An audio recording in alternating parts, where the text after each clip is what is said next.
Welcome, everyone, to another episode of Taking Up Space, a Michelle A. Mayer podcast. Always excited about coming forward, y'all. Today's no different. Today, I want to follow up with the post that I uploaded on my Instagram and my Facebook pages early this morning. And that is to speak to change. It's to speak to the metamorphical process that we all experience in life.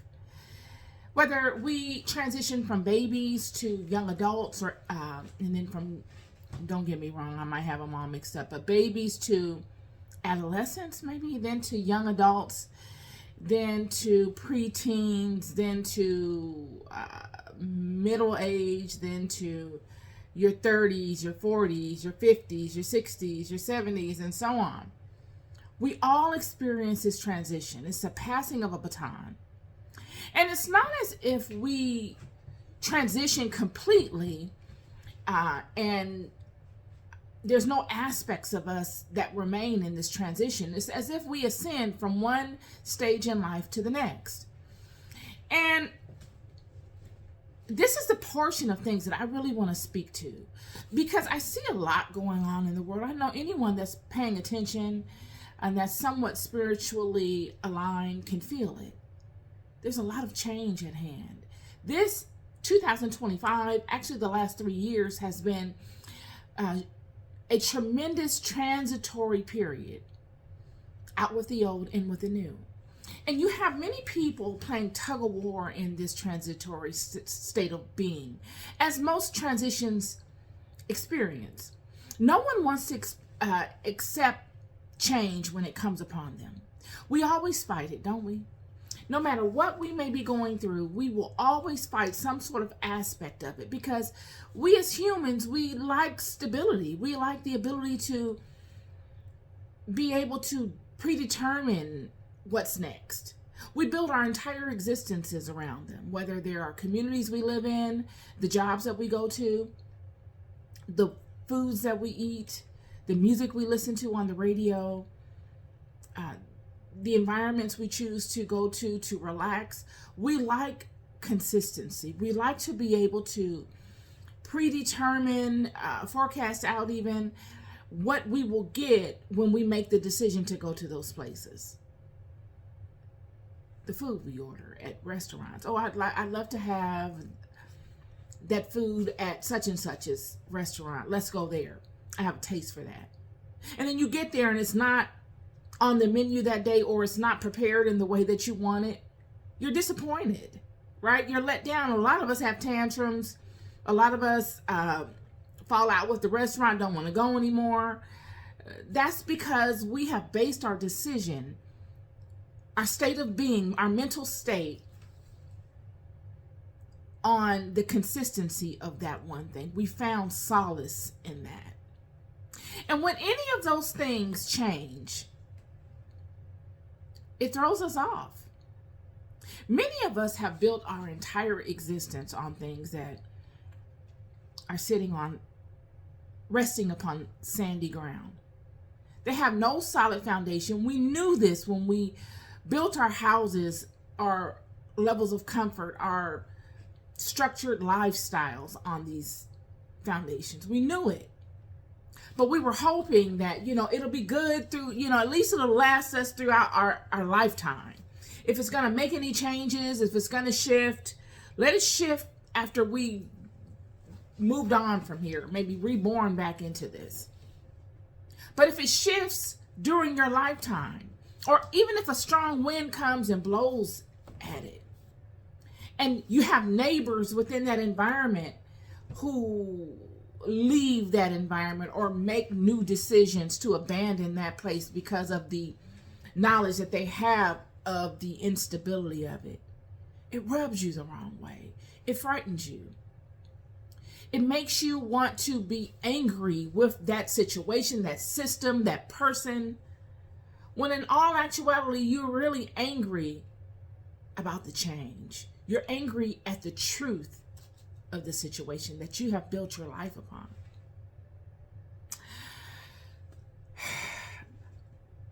I feel as though we all need a software update, y'all. All of us. The world is leading us in a way where we really all have to look at our lives, whether we are young adults, whether we are senior citizens, or any place in between the two. We all have to look at our lives and update our software, y'all. We are all mostly running on an outdated version of software. And the software updates are necessary in life. We have cellular devices, we have computers. They have rollouts seem like every 6 months with these softwares, a lot depending upon what system you're using. Every 6 months, every year, there's some sort of new software update, and you hate to do it, don't you? You're like, oh my God, I got all my settings based upon this, that, and the other, and if I do this software update, it's going to reset all my little settings. I'm going to have to go back in and readjust them, or, the software update could happen and I have to wait for it to finish and I won't be able to use my device. Whatever it is, whether it's a small inconvenience or a large one, it's an inconvenience. And these are the reasons why we don't proactively love to update our software, because we feel as if in doing so, something could potentially get lost. It's a part of the update. You don't know what the update entails. You could read all of the correspondence that they send you on what bugs are going to be fixed, what new characteristics will be deployed, but you really don't know what that's like until it happens. And it's the same way in life. God is constantly providing software updates. But then when you get to a certain season like we are in now, where God is making it mandatory, he's not even giving us time to select the date and the time of this update any longer. It's a forced update, and it's for the better. Yet many of us have created lifestyles, complete existences on the structure of this old system. And because we don't know what this new update entails, we're fearful of it. And we're angry with anybody that comes in support of it, in representation of it, or that aligns to it. When we were younger, it's as if we found these updates exciting, it seemed like. I know for myself, I didn't mind these updates. I look forward to them in a sense because they brought out something new in me, because I was searching for myself. I didn't know myself. I hadn't really created this avatar, if you want to call it that, as I have today. I wasn't so vested and so rigid in who I consider myself to be. Yet I find that with these updates, it's the older we are that makes us so rigid to the change and the restructuring that comes from these updates. We can have tremendous experience in whatever vertical we mastered. We could have a lifetime worth of experience, lifetime worth of knowledge in any particular vertical. But without the updates, you are terminating on an antiquated system. Surely you have tremendous knowledge, and surely you know how to implement that knowledge, and it surely is truthful. And it's just as relevant as the knowledge that or in the way that you'll be able to expound upon that knowledge by way of your perspectives and your activities with the new software update. Yet, that antiquated system that you're using has not evolved to meet the challenges of the day. You're not able to relate as well to your peers that have evolved, nor the generation that comes after them. So it's just like salt. When Jesus spoke to, ye are the salt of the earth, but if you lose your flavor, your savor, your taste, what good are you? You will find yourselves in situations holding on to outdated mindsets, outdated methodologies, or outdated systems, resentful to those that have updated. You will fight those within the same community as you, the same vertical as you, all because you're holding on to an old mindset. You are inflexible, you are rigid, and with this inflexibility, the rigidity of it all, you become bitter. And now what was once pouring forth from you, which was truth and power, is now anger and frustration. To the fact that you just haven't updated your software, friend. The information that you have is still as relevant as it was yesterday. But the methods, the systems, and even the mindsets that you can cross-reference that information to that makes it so effective. Because you can have a ton of information at your fingertips, but if you can't explain it like a child to your peers or to your audience so that they can ingest it, what good is it? It's no good. It's just as worthy as throwing it on the floor and trampling over it. It has no power. It cannot be useful.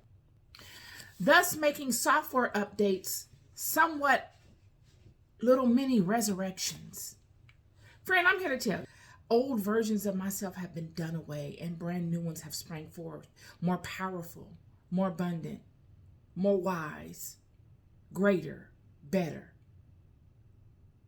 Yet had I not put away those old aspects of myself, had I held on to them because they were all I had and because I felt like there was no more that God could offer me, I'd be stuck in that mindset. I would not be able to expand mentally and to grasp hold of all the newness that God had in store for me.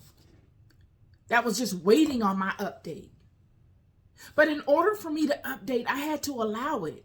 I had to see the necessity of it. And when I tell you, friends, I can't even give myself enough credit to say that I allowed the update to happen.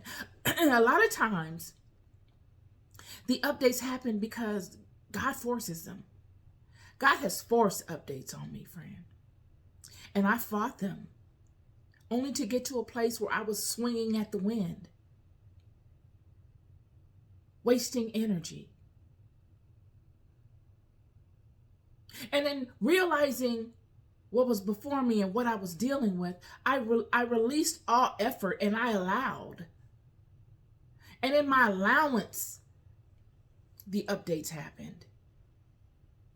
And I was able to evolve. I was able to grow from the old Michelle, which never goes away. When people say, oh, you come looking for me and I'm not the same person. No, I am the same person.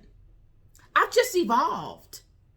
I've gone from one state to the next, somewhat like a caterpillar that evolves and goes through all of these metamorphical stages into a butterfly. I've evolved. So when you come from looking for me, surely you'll find me. I look exactly the same. But my mindset is different. Some of the things I do are different. My personality is the same. I just enjoy doing things differently now, along with some of the things that I enjoyed back in my past. You don't completely abandon yourself. You grow within yourself. Just as a child grows from a baby to all the various stages that we grow through in becoming adults, and then beyond that. It's a constant transitory state that we are in, and we should not fight it. I'm bringing this up because there are many systems being done away with now. We're in a huge, somewhat of a storm, y'all. Much change is happening. And you have some that are holding on to these old perspectives and old ways and old mindsets because it's all they got. They never could see in a million years it ever changing. So they don't have a plan. And maybe they don't have a spiritual foundation. So without a plan or without a spiritual foundation, you've got nothing else except for the stability, or what you consider the stability of the past seasons or the structures that you've built up in your life. And then you have another group of people that maybe don't have a plan, or maybe they do, but they have a strong spiritual foundation. And these people see life differently. These people see life's challenges as ways to view the movement of God. These people see life's challenges as newness, opportunity, because that's exactly what they are. They're not afraid of them. They're not fighting to keep old states in alignment. They see a passing of a baton, and they are looking for ways to position themselves so that they are useful. And I encourage all of us to do that. Whether it's the way that we look at money. Haven't we had enough of that? I'm not going to get on here and make it seem like money is not a big deal. I love a particular lifestyle. I got lifestyle situations going on. Anybody know me know I'm a certain type of person. But I have been through enough in life. I have been blessed to have had resources. And I've been blessed to not have had them. And I've been blessed to be able to maneuver within all those environments in between. But I see us as a nation, not even just as a culture of people, but as a worldwide nation of people, where money is necessary. But I feel the revival of the inherent Spirit of God taking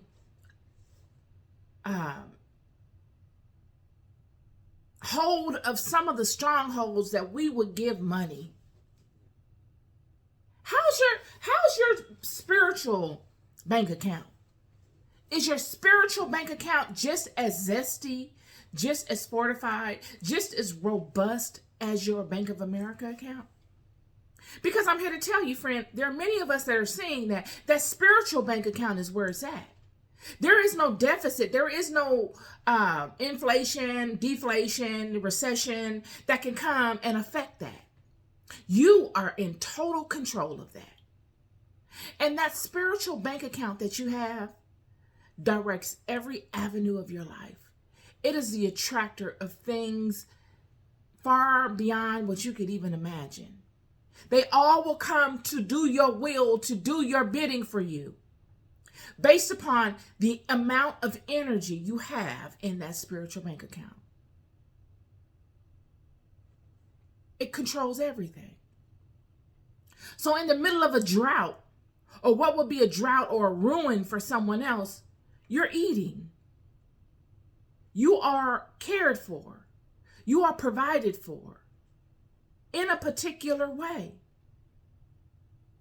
When Elijah was at the brook and God sent him there to drink before the famine, he said, the ravens will feed you. He didn't say any kind of bird.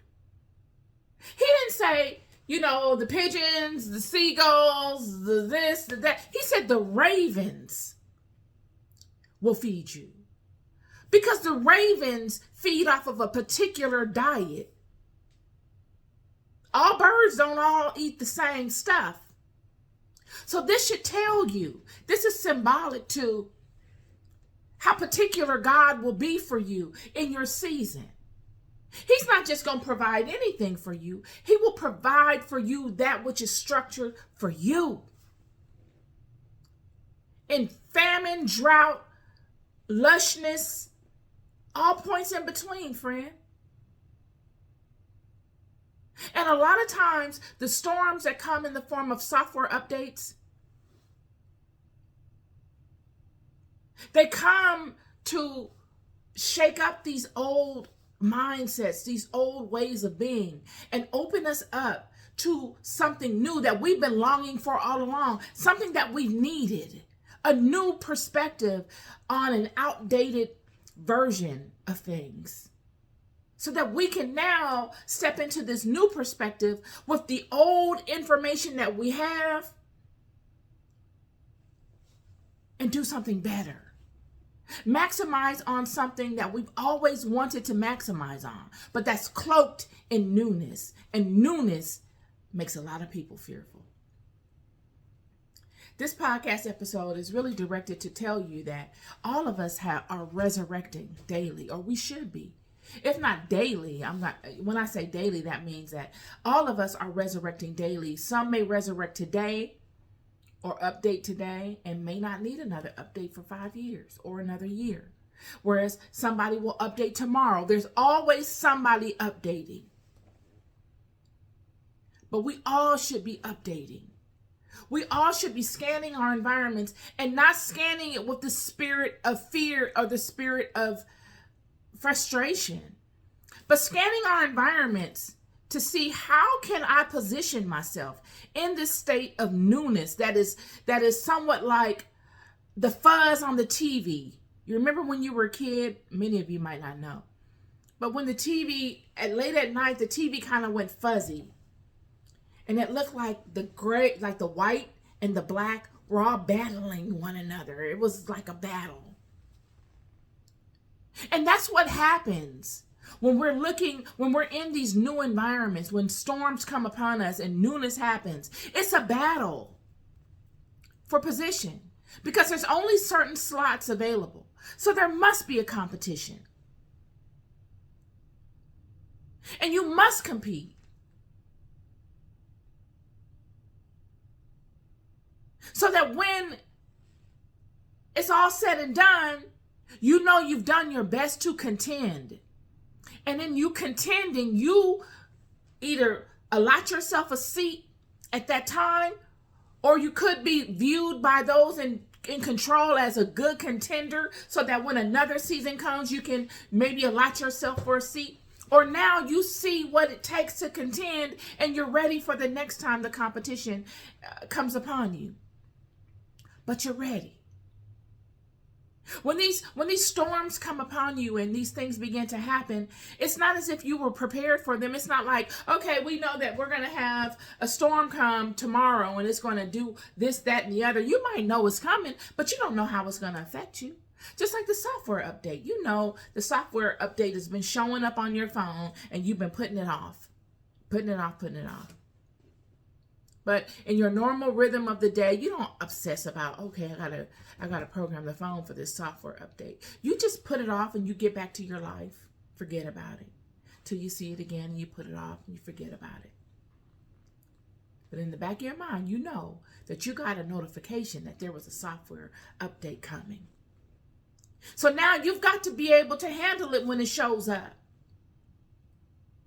And when it shows up, and it updates itself, you don't know exactly how it's going to do it. So you go on your phone to use it, and it's like, I don't even know this phone anymore. What is this phone? My screen looks different. Where are my apps? What is going on? And you've got to be able to adjust immediately. Yes. Not throw the phone to the side and get frustrated and mad at it. What good is that going to do? But the storms of life are the same way. You've got to be able to adjust immediately. When God moves in your life, friend, you've got to be able to adjust immediately.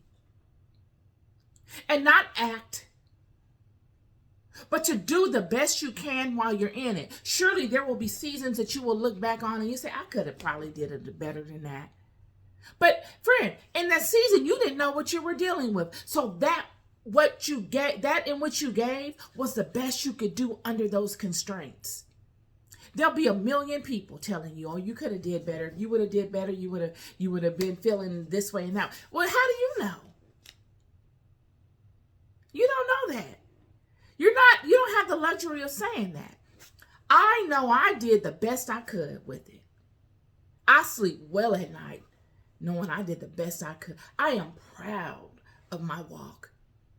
Regardless of how ugly it may have been to somebody else, I am proud of it. And all of those people that have come before me in spirit, and God, and the angels, and even the demons can say that I did my best too. And they will say the same thing about you, friend. Same thing. Don't fight the updates. Don't become rigid and one of those people that undermine the system in which you represent because you are stuck in an outdated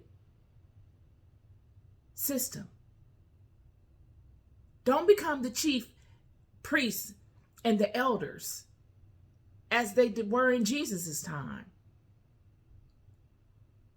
because they were stuck in an outdated system.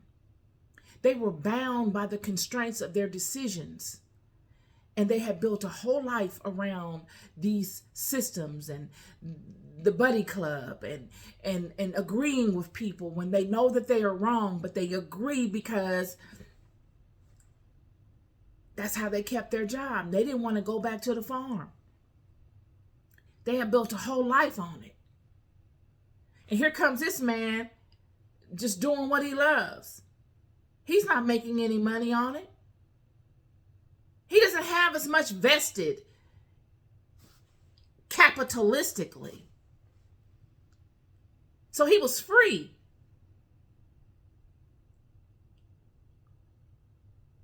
And because of the constraints that they were boggled down in, they would use the word of God to try to bind him up, to limit him, to limit the expression of the God that they all served or said they served, undermining the entire system. All because they were stuck in an outdated way of thinking, a corrupted way of thinking. They needed a software update. And he came with that update, but they decided that they didn't want it. They rejected it. They fought it at every turn. This is my word for y'all today. Always looking to be useful to you. You are loved more than you'll ever know. I'll never stop telling you. Be good to yourselves and be good to one another. Peace and love.